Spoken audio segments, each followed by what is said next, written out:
Well, good evening, ladies. It is so good to see this room full of women from all over the community. Thank you so much for coming. It's just wonderful to see all the different faces, and so many of you who have walked in who were like, I know this lady, and I know this lady, and I know this lady, and that's really fun. We're also recording this, so for anybody who is watching this in the future online, welcome. We're glad you're here.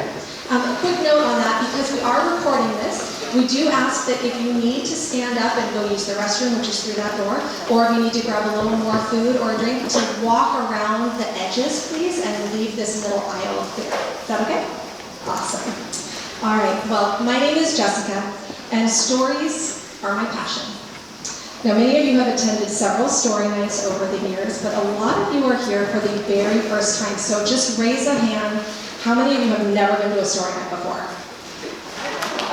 That's a round of applause right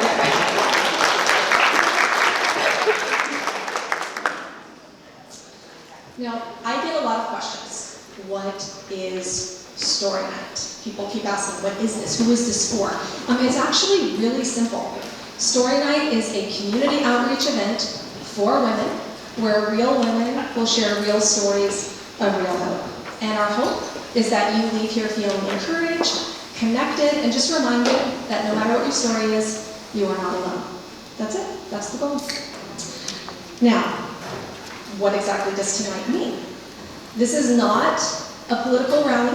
This is not a sermon. This is not a fundraiser. This is not a speech. It's just a time for women to come together, hear one woman share her life story, and then hopefully leave having made some new friends.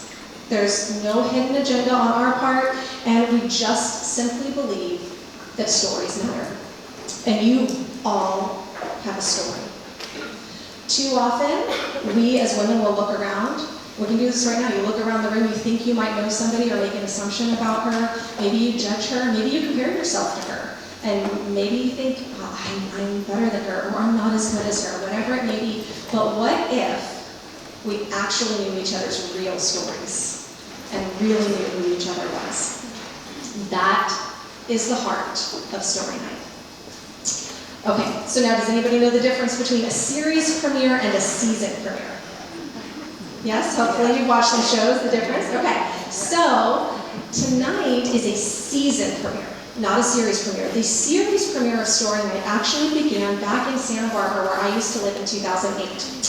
And there was a woman there who started Story Night and just thought women need to tell their stories and women need to come together. Very, very, very simple. Now, fast forward, in 2019, moved up, and I was here in McMinnville and had the opportunity to bring Story Night here, which was a huge blessing, thanks to a local church, and we did several story nights there. And at the very beginning when I started it, I asked Lucetta if she'd be willing to share her story on one of those very first story nights. Now, thankfully, she said yes. Fast forward 5 years, and she reached out with an amazing opportunity and invited me to come along with her team so that we could take Story Night to the masses.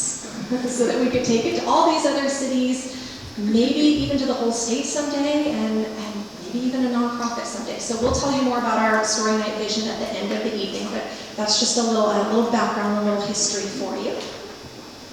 Now, tonight is the season premiere of Story Night because it's our first event of a brand new season, and we're so excited to be here in the Grand Ballroom. Thank you, Jan. You can give a round of applause. Isn't it beautiful? So before we invite Lucetta on stage to share her story with you, we do need to give out a few prizes. Now, to do so, we have some light table talk for you. Yes. Okay. And in the spirit of differentiation for all my fellow teachers out there, there's a challenge question, because we know some of you might be at a table where you already know every single woman at your table. So there's a challenge question for you there. But otherwise, you have just simply to introduce yourself and to tell the ladies at your table who or what brought you to Story Night. Now, you're going to start in like 20 seconds. But before you do, I want you to pull out your phones. Everyone pull out a cell phone. Okay. Once you've got your cell phone out, first double check that it's on silent. That's a really good idea. But before you put it back in your purse or back in your pocket, Take some photos, take a selfie, post all over social media, tag story night. We love to have this gorgeous spread all around. And now you may start your table talk. Ready for yourself?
There is a dessert social at the end, so you can finish the conversations.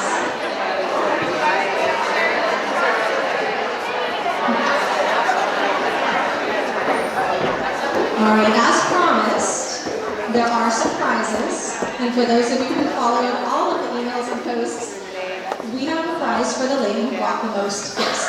So I am curious, raise your hand if you brought one guest. Keep your hands up if you brought 2 guests. Up high, because now it's like a sea of ladies out here. Okay, keep your hands up if you brought 3 guests. If you brought 4 guests. Are there any hands? Are you our winner? Yeah! There's another hand. How many? 4 guests? How many kids? 6 guests. Did you guys?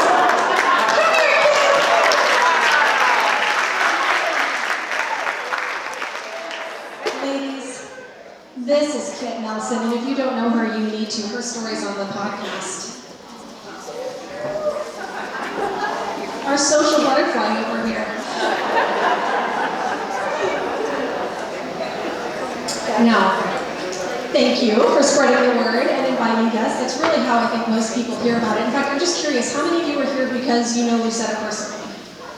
Okay, how many because you saw a flyer around town or a poster? How many you saw something on social media?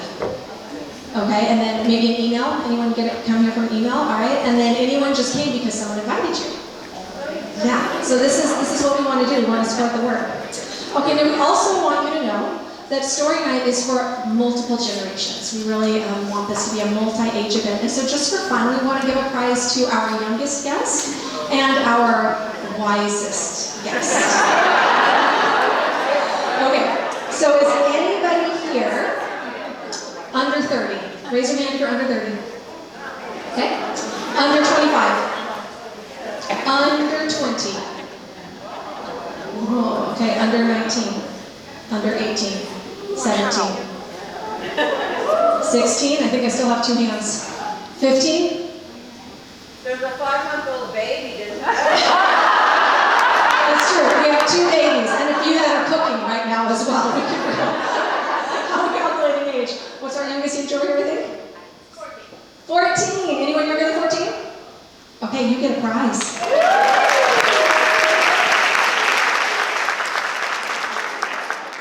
Okay, now I'm going to do the opposite. Are you willing to raise your hands, ladies? Anyone here as wise as 70 or older? 75, 80, 85. You're supposed to raise your hand. How old are you, Kit?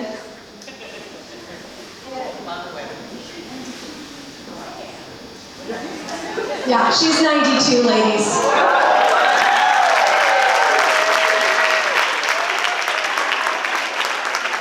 She's 92 and she brought the most guests. Two prizes. Give a round of applause for Kit.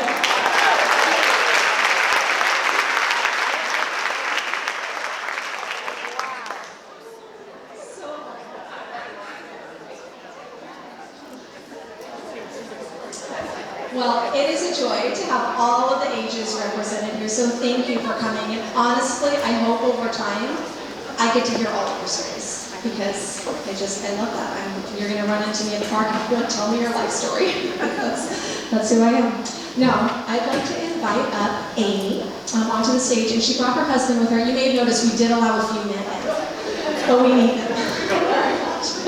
So Amy's going to come up, and she's going to perform a song that Lucetta chose because it just inspires Lucetta to continue not to give up in the pursuit of being all that she can be. So I hope you are blessed and encouraged by this beautiful song.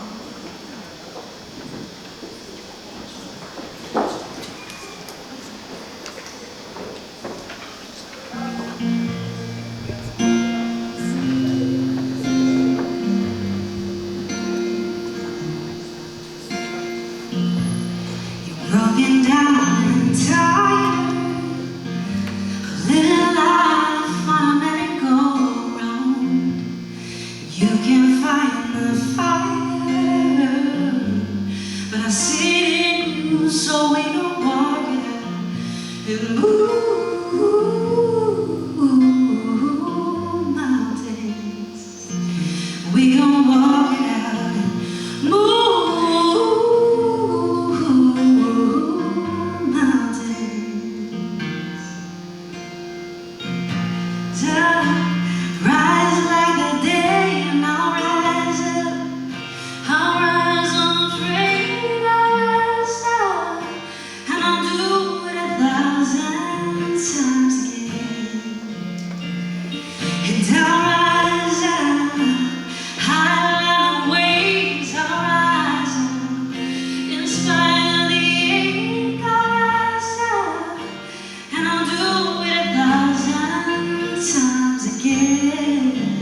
it's getting hard to breathe. Know you feel like dying, but I promise that we'll take the world to its feet and move mountains, bring it to its feet, move mountains, and I'll rise up, rise like the day, and I'll rise up, rise unafraid, I'll rise up, and I'll do it 1,000 times a day. For you,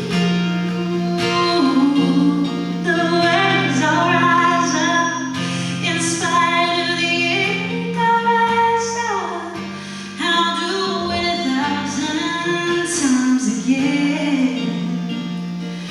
For you, for you, for you, for you. All we need, all we need is hope, that we have each other, that we have each other. Oh, yeah. We will rise and we will rise and we will rise. Oh, we'll rise, yeah. And I'll rise, and I'll rise up, rise like the day, and I'll rise up, I'll rise unafraid, I'll rise up, and I'll do it 1,000 times again. And I'll rise up, rise like the waves, I'll rise up, in spite of the ache, I'll rise up, and I'll do it 1,000 times again. For you, for you, for you, for you.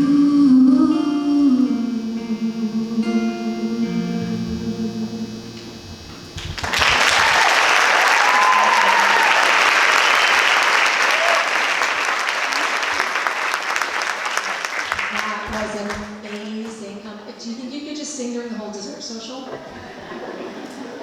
On your playlist. That was beautiful. Thank you so much, Amy. Let's give her and her husband another round of applause.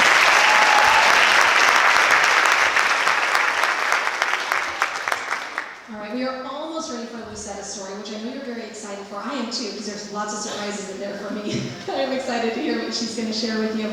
But before Lucetta comes up, we do want somebody to introduce her. And so Maria, I'm hoping you will come on up and tell us a little bit about Lucetta.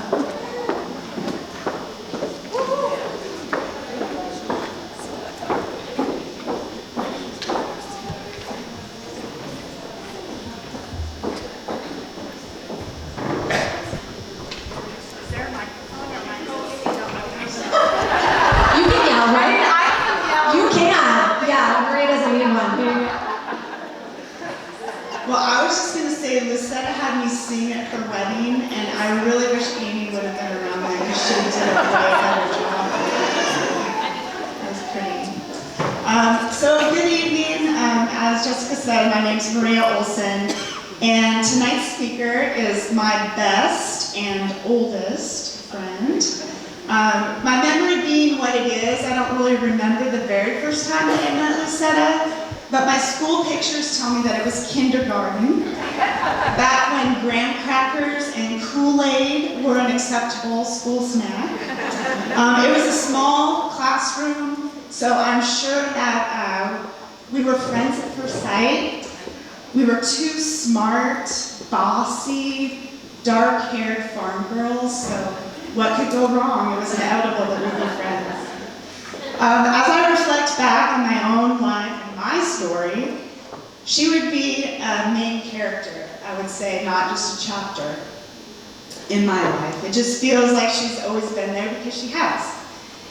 We've lived so many moments of our lives together. It was difficult for me as I prepared for this to just really narrow in on a story that would convey who she is and what she means to me. So I thought I would bring something that would inspire me. So I'm going to change my outfit.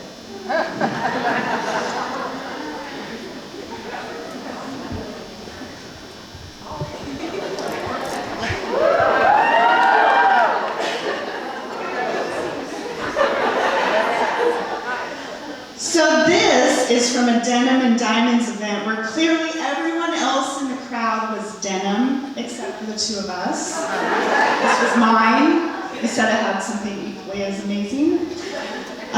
Because when you're with her, you're intentional, and you are 100% in. You are two young girls in your house on a snowy day, using scarves as microphones, shopping around, stopping in the name of love. You are two awkward teenage girls, very awkward teenage girls, who enter a beauty pageant, because why wouldn't you? You're the people in the concert crowd who work their way to the front, no matter what your ticket says. And you dance all night long. No one cares who's behind you. We don't. We're dancing. And you're the two people at a fundraiser wearing just the right amount of sparkle. She is all about making an experience the most it can be. I know she's made my life experience better. If you haven't already, I'm glad you finally get the chance to experience a little of her tonight too. It is my pleasure to introduce to you tonight's storyteller, Lucetta Elmer.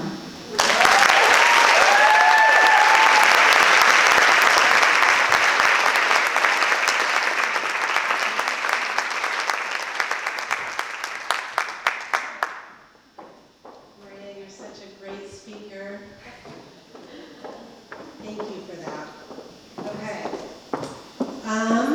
Before we get going too far, I want to bring up one more person.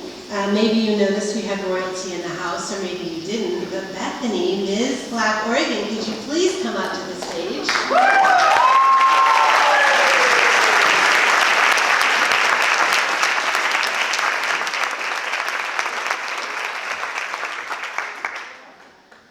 So Bethany is our representative for Oregon, and she's going on to compete in the Miss America.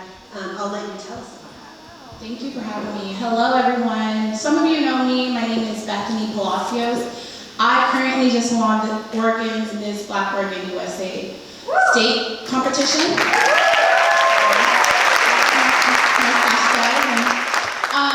I will be competing in Washington, D.C. at Nationals representing Oregon this August, and I'm so excited. I'm from McMinnville, Oregon. I grew up here from kindergarten to high school. I went to Schenectady for college. So this is my hometown. I'm so excited to be here to share with you guys all about this, but also to take you all with me when I go to Nationals. I'm representing Oregon, all of Oregon, but mostly with my experience of living in a community and growing and representing education. So that's my big platform is, I moved here when I was a little girl from West Africa, and I grew up and I developed in this community. And now I want to pour back into my state and give opportunities to others who look like me. And so it is an all-black girl competition, and they're just seeing what we're going to do as individuals within our community, and my goal is just to bring education, build a library for the schools in Portland called Holla, and to be seen. So I just feel so honored to be at Storytime,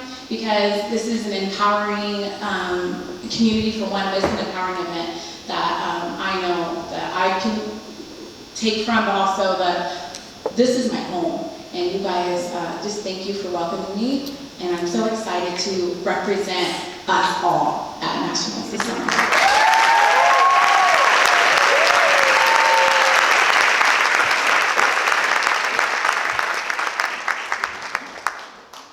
Wow, we have had so many really amazing women up here, and I'm just a little girl from rural America, gonna tell a chapter of my story, and hopefully that's fine with y'all. So, I am a state representative, but like Jessica said, this isn't a political event, so I did just want to make that statement again.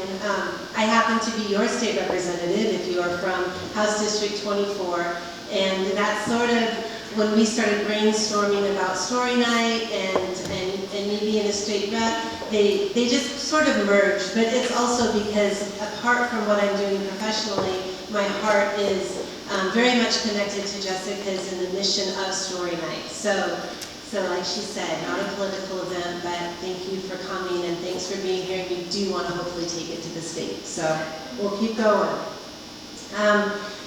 So we're gonna get real, all right? The first real thing you need to know is I can't see you. That is real. So also, my days are crazy right now. I just finished my 3rd week of session, and my days start, I refuse to get up in the 4 o'clock hour, so I'm hitting it right at 5, which gives me no time. I'm always a few minutes late, which even if I got before, I would be, so. Anyways, and then I end the day late, so that left no time to print the story out, but it's fine. I got it on my phone. I just can't see well, but it's fine. We're gonna just do it. We're gonna do it. So, I am in awe of all the beautiful faces that I imagine are before me. And I enjoy the amazing fact that so many women showed up. I was really blown away. It's like, wow, they have a lot of tables set up when I walked in. That's going to look weird. But it doesn't. I mean, you guys filled it up, so good job. So, all of that is wonderful. But then instantly, as I'm prepping for this, I get that little tummy ache. And that little nervousness, that even though I have to speak a lot right now in my life, it's still, this one is, I'm like, wow, why are they coming again? And is it truly to connect, and is it truly to hear my story? Because if it is, then, gosh, is it good enough? Will I let them down? Or the big one, are they gonna judge me? And then talk about it later, maybe put it on social media or in the paper, that happens sometimes.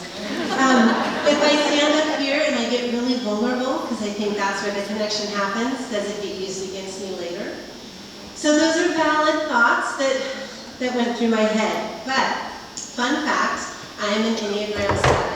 And if y'all don't know what an Enneagram is, just come over one night and we'll pour a bottle of wine and I will explain the whole thing, because I've done that many times to ladies in this room. But basically, it's a personality assessment, and there's lots of them out there, and I've done a lot of them, and the Enneagram is one that has shown me a lot about myself. So a 7, they say, is someone who likes people, they're social, they are usually optimistic, all of the things that I identify with. So I am that. I am an optimist in the sense that I really like to steer away from negativity like one would jump away from a fire. I just don't like it. So my point in that is, even though I think about the nervousness part, I acknowledge it in my brain, and then I'm like, that doesn't feel great, so I'm going to hop back over to the good part, which is all of you, and we're just going to go for it, because you're worth that. So, just settle in. Just settle in, get your water, drink, whatever you're having, get some food if you need it. Some of you are wearing cozy little fur things tonight. Just wrap that around you, and it is time for story night. Welcome. So, my name is Lucetta. I am married to my high school sweetheart, Elmer, for 33 years. And I have this clicker. Darn it, I'm already off. Okay, hold on. I have to see to know how to use it. Where do I? Yep, that's what I'm going to talk about. There we go. Okay. Oh, there I am. There we go. 33 years ago. We were babies. Wow. Okay. Those are my children, how I still see them. I could do a whole story about motherhood and what it feels like when they all grow up. But that's not tonight's. Tonight's story is a chapter, really, but that's okay. So yeah, all 4, that was the day that my youngest was born. Lily's holding him. Grayson, babe. Okay. And then we are all grown up. and we get together. So I have 4 children, 2 sons and 2 daughters. I have 3 bonus children through marriage. And the best part is I have 2 grandchildren coming. In just a few short weeks, I have a grandson and then a granddaughter. And I am so excited. Okay. Oh, this is my mom. Okay, we're going to get to that part. Bet you didn't see that coming, huh, Mom? All right. If you had told me a few years ago that I'd be standing here as a state legislator, I probably would have laughed. But life has a funny way of taking us places that we never imagined. As mentioned, I shared at the second Story Night speaker. That was 5 years ago, and I shared my adoption story. That was a special night for me and my family. My husband and children were in attendance, but none of my parents. My bonus mom, my mother-in-law, who is also here tonight, but none of my parents were there. But tonight, my mom, Lillian Johnson, and there she is. Mom, is that like your senior year, you think? Yeah, senior year. She is here tonight. Now, Lillian did not birth me, but she has loved me, she has prayed for me, and she has stood by my side for 54 years. I am so thankful for you, and Dad, and Mom, I love you. And I said it before, and I'll say it again. I am thankful for my parents that birthed me and brought me into this world. And I'm thankful for my parents that raised me and told me how to be a part of this world. But tonight's not the adoption story. Tonight we've moved on. So I grew up between Willamina and Sheridan on a small farm with my parents. 2 brothers and my grandparents lived just up the road. Marie and I have lots of stories from that season of life. Being shot at, jumping in ditches, riding horses, all kinds of things that you do in rural America. My dad was very entrepreneurial and had 3 different businesses during my childhood. So I was taught the value of hard work, discipline, fishing, hunting, all the farm chores, and taking care of my little brothers. Fun fact, I never stepped into a shopping mall until I was 15. But I did, however, learn to have amazing conversations with my animal friends, and I was definitely the social one in the bunch. I wanted to be in everything and at everything. I remember one time coming home from school with like 15 different sign-up sheets for things to do at school or after school, and my dad said that I had to choose just one. So I remember deliberating between baton twirling and piano, but I chose piano. So over the years, it was apparent that I was also born with some negotiating skills because I did convince my dad to let me explore lots of things throughout the years. I was involved in sports and horses and dance and that weird beauty pageant where I talked about, music and student government.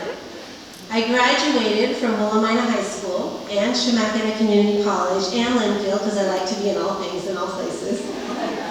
Ironically, I remember my senior year when we had those senior books and you could sign them or write what you were going to be and whatever. I put, I'm going to be a senator.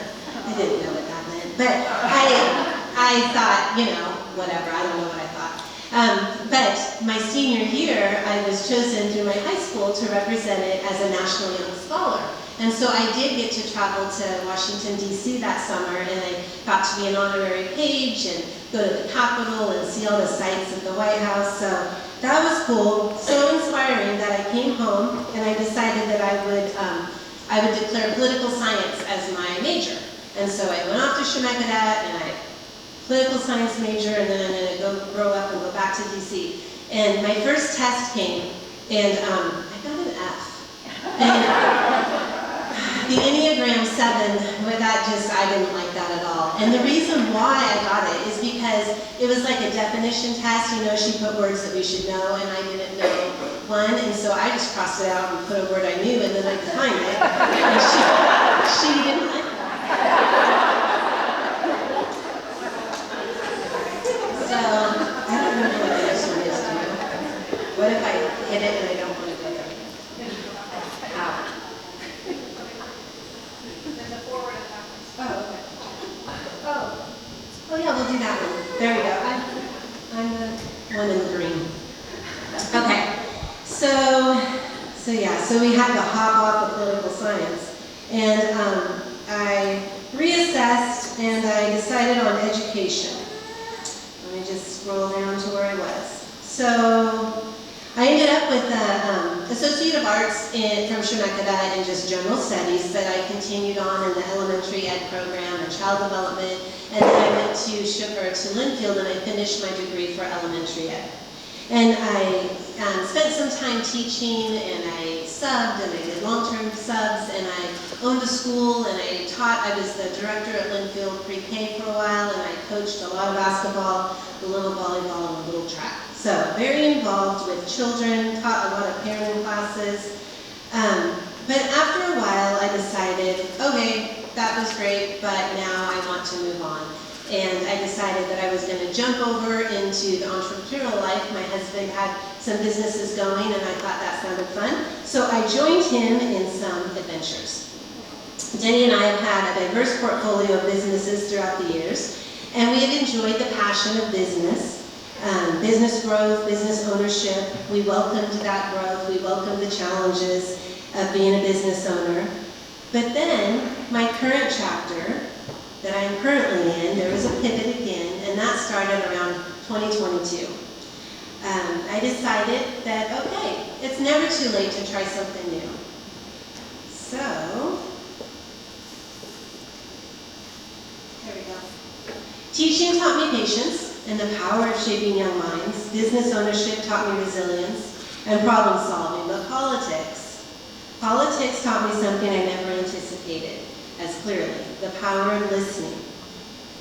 As Danny and I were balancing the duties of entrepreneurship and parenting, some things happened that, looking back, I see how they set me up for my current role. In our business life, Denny was the hunter and I was the gatherer. He would go out and he would find new business opportunities. He would figure out how to secure them and structure them into our portfolio. And then he was off on his next hunt. I focused on nurturing the relationships with employees, maintained operations, and managed the details. He worked a lot behind the scenes, and I was often the face of the scenes. So I decided to sit on some of the boards and get involved with the business community right here in McMinnville. I sat on the Chamber of Commerce board and quickly moved to the exec portion and then became the chair. And during this time, I was acknowledged as someone who worked well with others. And our community at that time was in a season of division between the Chamber and the McMinnville Downtown Association. So I was invited to sit on the NDA, the Downtown Association board, and be a liaison between the two. So within a year, I had both chairs sit before me, and I took a really cute picture of them, and I had them even sign a document saying they were going to work together. Think back to preschool days, but and they decided they agreed to work on some mutually work on some events downtown that they just hadn't worked on for a while. So it was a cool moment. As a business community, during my time involved with the Chamber, we saw some hard issues that included our city government and private citizens struggling to find common ground. I didn't mind helping to facilitate these hard questions and tough conversations. Shortly after this season, I was asked to serve on a private school board of a local school that my children had attended years earlier. And this school was in decline and under new leadership. My heart went out to the families as I began to understand the issues at hand.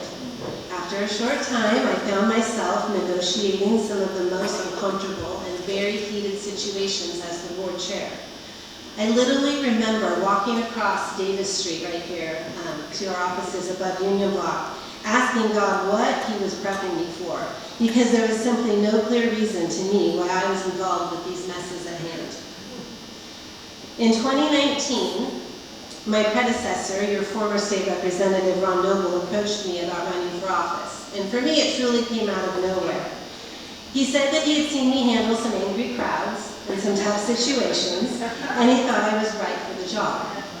I was way too busy, Mr. Noble. I'm way too busy. I have multiple businesses and multiple children, and, right? Those were all the things I told him.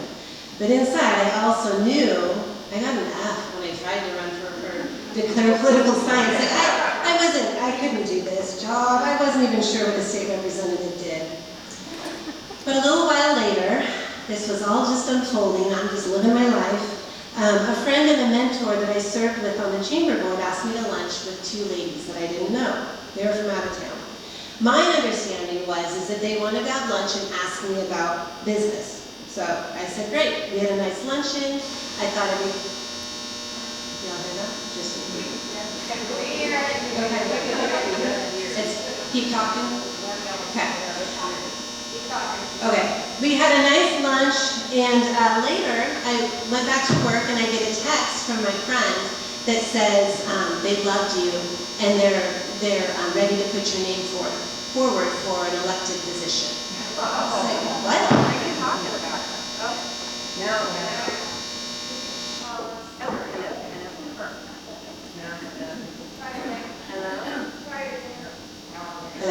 Hello? Oh, there we go. Yay, good job. You're back. Okay, all right. They were vetting me, I had no idea. So I thought we were just chatting about business, but clearly we weren't, and things were happening in my world that it was getting my attention. So I decided to call up my buddy, Ron Noble, and ask him if I could just come for a visit. And I went and I trailed him one day at the Capitol. And it was very fascinating, it was super inspiring, and it was intimidating. But I just let it be. I just thought, okay, like that was cool that they thought of me, but that's an awful lot that looks like he has going on, and I'm not sure that I'm up for that. But eventually, Ron Noble came back around, and he had an ask that sounded a lot more like a statement than an ask to me, and so I promised to really consider. After talking to trusted confidences and pondering the reality of what this step would mean, and getting the green light from my oldest daughter that she would move back to Oregon and take over my spot in the family business, I threw my name in for the Republican nominee of House District 24's state representative. It's such a big step. I wasn't in love with the extremely vulnerable position of running for office. I mean, if we could just get past that part, I thought, okay, I mean, I could figure out the office part. But that running for office, that's a different animal. To stand before people and speak about issues that maybe I knew something about, or maybe I didn't, but definitely realizing that half the people in the room would have a different opinion than me and not agree with me, it was terrifying. Also knowing that, you know, you go out and knock on doors or you hold these town halls and they can literally ask you anything and you're supposed to know the answer. But I wasn't part of this world. I didn't know. But came up with another statement. Oh, there it is. I realized that I didn't have a political, I'm just going to read it up here, a political science degree, but I had something just as valuable, real life experience and a passion to serve my community. So 2022 proved to be a long year, but it was one of those good years. Those tough seasons in life where you go through the self-doubt, and then that's followed by self-discovery. There was miles of door knocking, wore out some tennis shoes, several parades, intensely overwhelming moments, and extremely gratifying moments. When I took office in 2023, I was assigned vice chair of one of the toughest committees. It was business and labor. I was a freshman, because that's what it's like going back to high school. So I was a freshman and I was in the minority party. Newbie coming through the door, trying to figure out where my office is. I was paired in that committee with one of the most senior majority representatives that ruled the building. And it was a very contentious committee, business and labor. Why they decided to put Rep. Elmer in there, I'm still not sure. So I had been in the business world, but not like this. Like this, you know, I've been in the sweet business world of small business. And this committee was all about corporations and organized labor. It was such a steep learning curve. So many acronyms. So many. So many acronyms. So it's like a new language to learn when you're talking legislative talk. New faces, new names, and just when you think you know, I call them my classmates or my colleagues, then there's all the lobbyists that show up, and there's all the staff. It's a lot, and I went to a small school, so I wasn't used to all these people.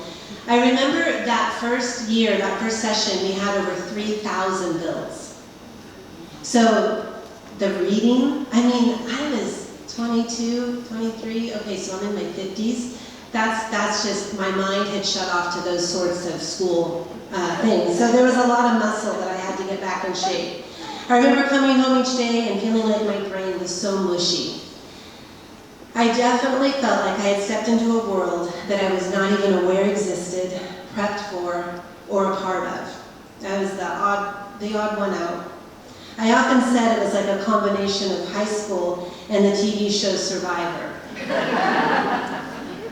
In the Oregon legislature, we're considered part-time employees. During each odd year, so this year, we have long session where we have to be in Salem for 6 months, January through June, and that's when you can pass laws and do all the legislative work.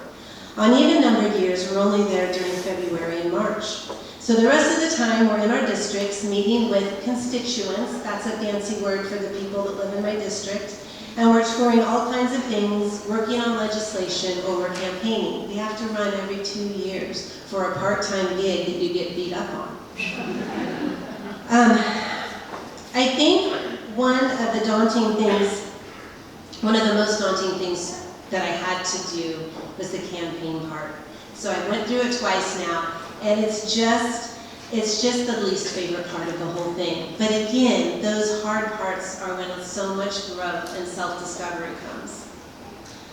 I've gotten more used to standing before a crowd or knocking on a random door, but continuing to promote myself and raise money, that's not on my list of super fun things to do. Navigating my committee assignments, reading and prepping for all the bills of this year, and just acclimating to the culture makes for very long days. But I'm a scrapper. I have lots of energy combined with a solid work ethic, thanks Mom, which I attribute to growing up in Willamina on a farm with an entrepreneurial family, and that has served me well. As within, when I go back to my first year, I've just started my 3rd year. So in my first year, I walk into that building, put on this tough committee, and don't know anyone, so you have to make new friends, and figure out where you're going, all the things. But in the first 3 months, I was given an award for Person in the Arena, which is sort of like Freshman of the Year. And it was super cool to get that award and be recognized when you really do feel beat down and kicked a lot, and you wonder, why am I even here? So I realized that I was making my voice heard, and I was doing that by just being me, listening, watching, using my strengths of quick wit and friendliness. I was even able to forge a friendship with the Speaker of the House, Dan Rayfield, who's now our attorney, or our state attorney. I didn't say that right. What is he? Attorney General. There we go. Thank you. Yeah. And we co-sponsored a bill together that first year, Buy America, that was signed into law. Oh, I have a picture by the governor. Yeah. Someone else, are you running this? Good job. Okay. I didn't push the button. Okay. So that was cool because he's in the majority party. He was powerful as the freshman and in the minority, but we worked together and we did it. Let's see. Most days during session, we go to the floor. And the floor is a room that's called the House Chamber. It's the House of Representatives. And so we go there and we all have a desk and we sit on our desk and we vote on bills. So because of my contentious business and labor committee, I had to do a lot of fighting on that floor during that first year. So what that means is I gave a lot of speeches and I had to do a lot of speaking. So I'll give you a little 101 version of how a law comes to be. Any legislator can create a bill. The bill is drafted by legal counsel or lawyers who work at the Capitol, and they are supposed to be nonpartisan, meaning they don't reside with a Republican or a Democrat. They're just right down the middle. Then the bill, they draft it for us. Once we get the bill, it's read on the House floor. Someone stands up at the top, the dais, and they read the bill. Then it gets assigned to a committee by the Speaker of the House.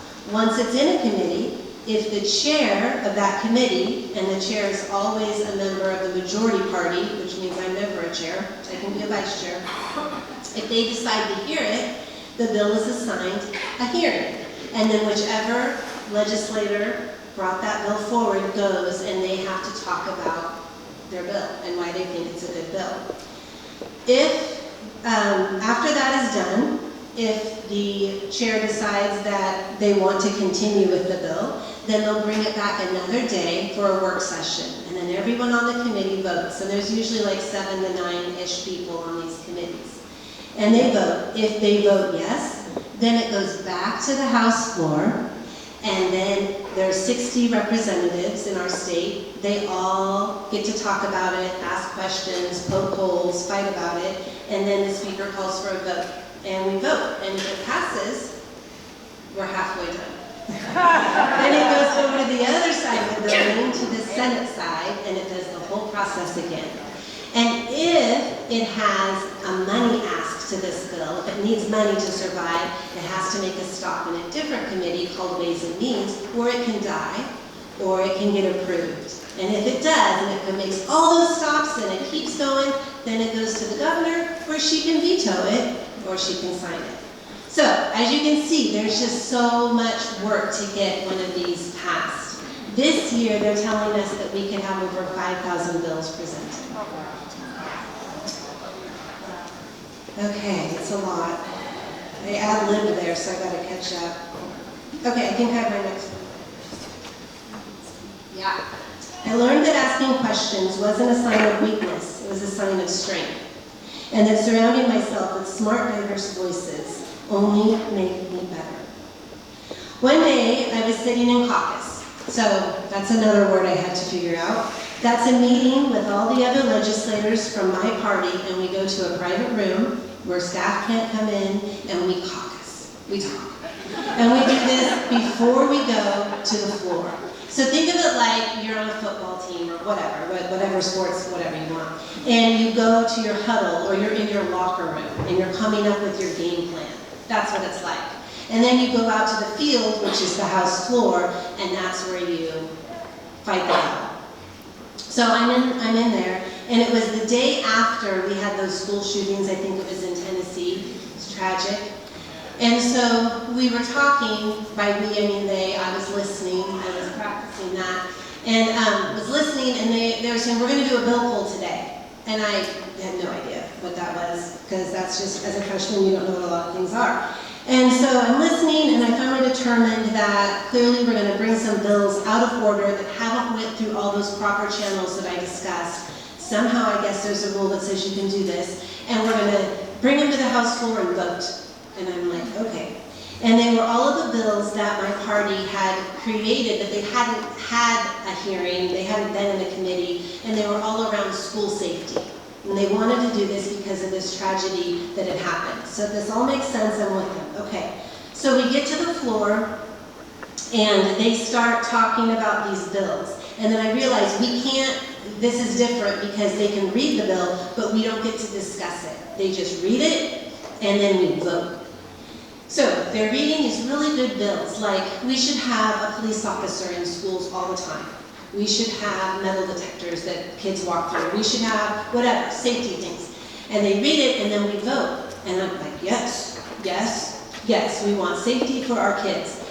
And I look across the aisle at my colleagues who sit across the aisle, so they're probably not in the same party as me, and I see that they're not all voting yes, maybe a few.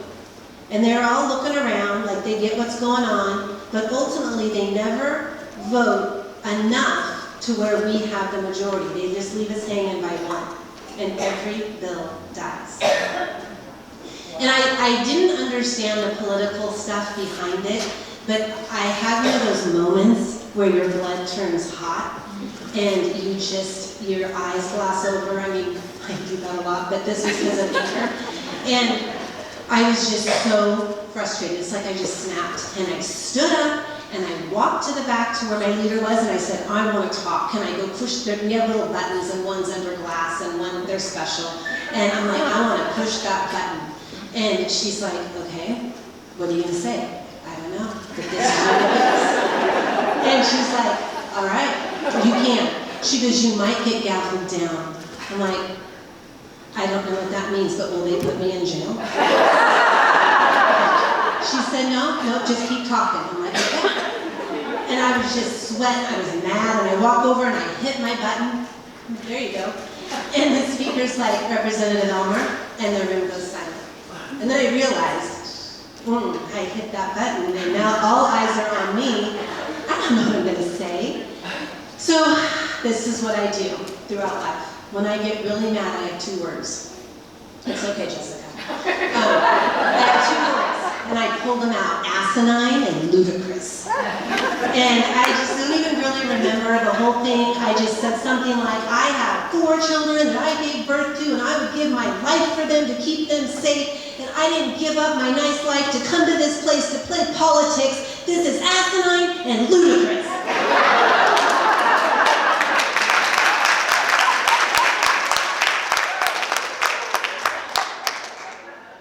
And then I sat down and everything resumed as if I had never spoken. So, The majority of the room were men. could be. So a few moments later, a colleague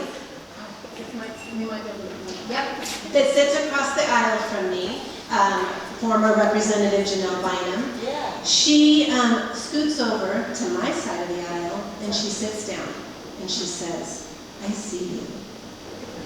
And I just looked at her and she goes, I see you.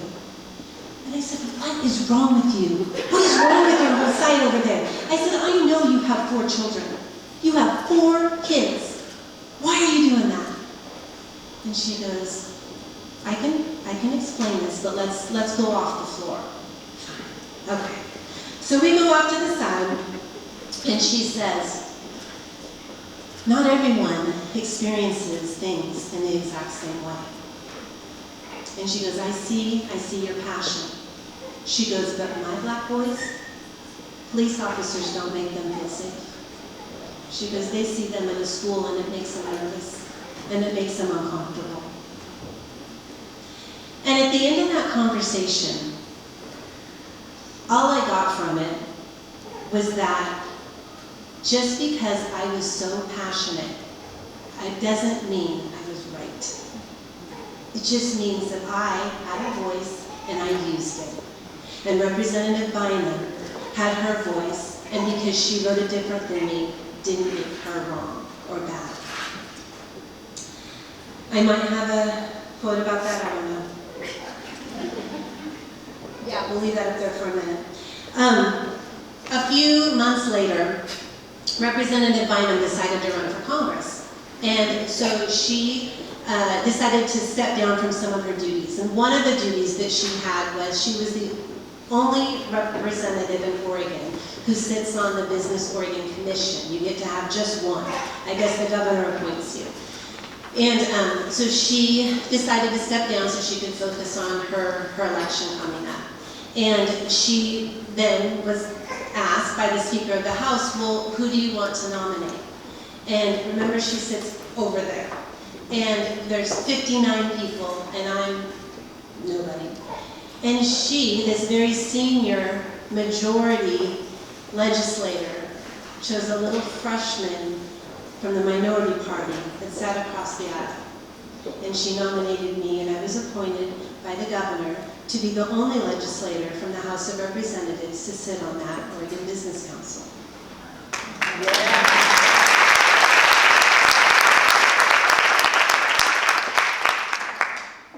I thought that was so powerful. I mean, the job itself isn't that great or big of a deal, but so powerful that we were able to have that moment where we saw each other.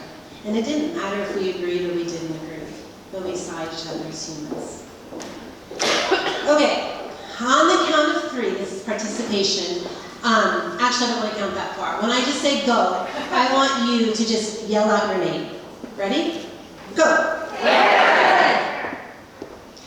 Okay, now when I say go, I want you to shout Oregon. Go. Oregon. I didn't hear that first one when you're all going your own way. But when you all were on one chord, going in the same direction, obviously I heard you. And I know that's a silly little exercise, but it's something that I've thought about often. In a building where people really want to be heard and elevate their own voice continuously, just simply pausing for a moment to listen and connect to someone's idea or thought produces way more. Just finding one thing we agree on and can move forward with is a moment to reflect on and realize how quiet but effective we can be. And then I had that. In today's polarized world, listening has become a lost art, but it's the key to real solutions. This session, I was elected as the deputy leader of my caucus, which was another elected thing I had to do, but I'm getting used to that. So even though we're in the super minority, which means we just don't have the numbers to move anything that we might want to move, as a leader, I'm very focused even more on listening to my group, listening to ways that we can find things we agree on. And I've learned that celebrating our differences doesn't weaken our unity, it enriches it. Okay, so now we're going to do this is cool. All right, everyone is going to raise their hand, okay? And I'm going to, in a second, we're going to put up a slide. And I want you to keep your hand up, and I want you to count every letter F on the slide. And when you're certain you have the number in your head, put your hand down. Okay. Just kidding. Keep going. There we go. Wait, were we supposed to dim the lights? No, it's not that, I just thought. Oh, okay, you're like me. Yeah.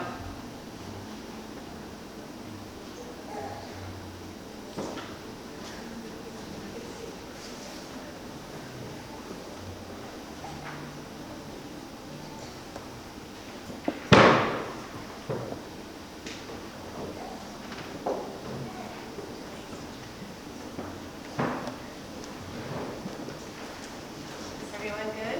Oh, I see a few more.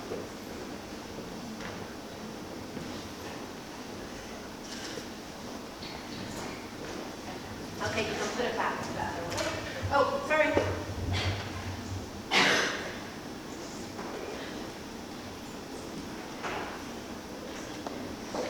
Now?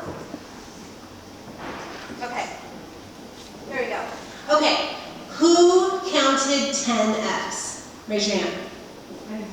10? Did anyone get 10? Did anyone get 11? Did anyone get 12? 13? Who got 14? How about 15? Did you get 16? Did you get 17? I don't think I see a hand. 17?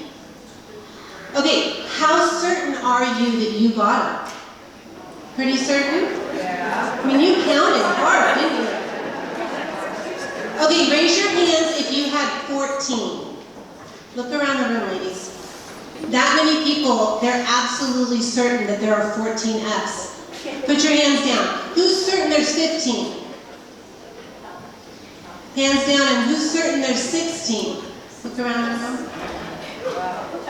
So certain that you are right. So certain that you are the right one. And everyone else is wrong, but you're right. Well, the fun thing is that there is a certain answer, and that there is only one right answer. So we're very diverse in what we think that is. The answer is 16.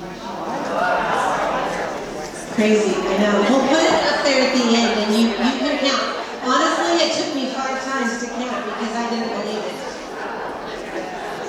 My point is that very quickly we can get very certain that we are right. Very certain. I just want to leave you with a couple things. I want to encourage you to embrace your own diversity in your own circle, whether it's at work or in your family or in your community. Because I've learned that growth often happens outside of our comfort zones, and that every challenge is an opportunity to discover a new strength. So I want you to get inspired to step forward out of that comfort zone into that area where it feels hard, because that's where the growth happens. And remember that you don't have to have it all figured out to make an impact, right? You just start where you are with what you have and trust that you're capable of more than you even know. Coming from a little rural girl from Willamina, Amy's song that she sang was so beautiful, and the words in that are so inspiring to me. And so I just want to again thank everyone for coming tonight. I hope that you truly understood and caught the spirit of story night. Like Jessica said, no hidden agenda. We all have a story. And I think it's so fun to hear what those are. So I am looking forward to hearing your story at one of our next story nights.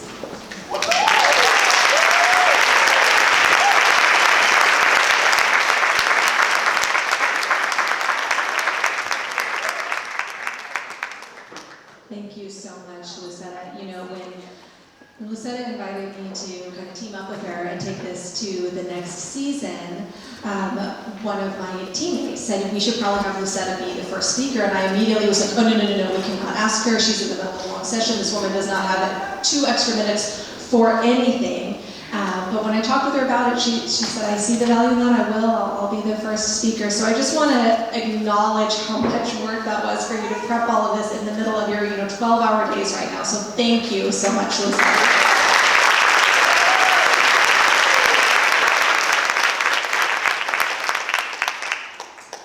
So I want to thank you so much for joining us for this season premiere of Story Night. And we hope you were inspired, encouraged, blessed.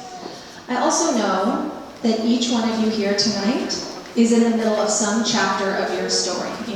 Maybe there are a couple of you connected to politics, probably most of you not at all. Your story is completely different, right? Now, I hope you're in the middle of a joyful chapter of your story, but I know that it might be a painful chapter right now. And if you know me at all, you know that I just love being able to pray for people. And so if you don't mind, I'd love to just say a quick prayer for all of you and your stories. Lord, thank you for this amazing night and for all these treasured women. Whatever's going on in their stories, may they be comforted and encouraged. May their stories be full of joy. May they know and believe that they are loved and valued. And may this evening be a blessing to them. In your name, amen. Amen. Now, this night is not over yet because we have a wonderful dessert social. But before we start mingling again, I just have a few quick things to share with you. We have a get involved slide right there. Okay, so as we mentioned at the beginning, this is a new season, and Lucetta and I together are going to try and take Story Night as far as we can and just see where it goes. Hopefully someday it'll be a nonprofit. Our hope is to have 3 to 4 of these per year. We should come back to the grant, right? Yes. We also want to go to other cities. We want to go to other places, and we need your help. So on the back of your program, which I meant to bring up with me, but you have one, on the back of your program, there's a spot where you can give us a review or say that you want to help, any of those things. There's a QR code for those of you who are tech savvy, and there's just the paper if you want to fill it out and leave it with us. But we would love that. We would love to expand our team. Now, again, none of this can happen without an amazing team. So I just want to take a minute and thank, we have to get some men we allowed in here, right? So thank you, Brian, for helping us with tech and sound. And Jay for the videography. So for people who didn't get to be here, this is going to be recorded and posted on the website. Thank you, Jan, for this wonderful venue. And we're hiding back there. The lady standing in the back, that's my amazing team that's been helping with all of this. Charity, Kirsten, Leah, and Candace. Thank you, thank you, thank you. Now, if you look behind you again, there's a whole bunch of desserts. And I know a lot of you got a frantic text message from me when I was like, we just went from 100 ladies to 200 ladies. I think we need more desserts. And you brought desserts. So thank you to all of you who brought extra desserts. Now, we want you to stay, eat, connect, make new friends, and enjoy. But we have one more prize down here, and it's about dessert time. There's a birthday in the room.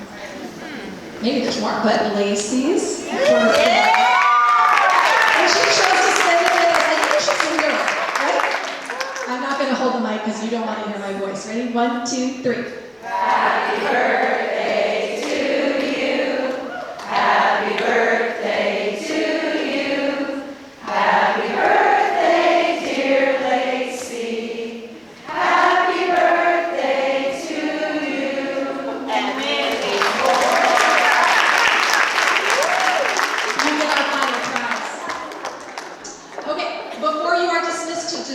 works, I have a final quote to leave you with.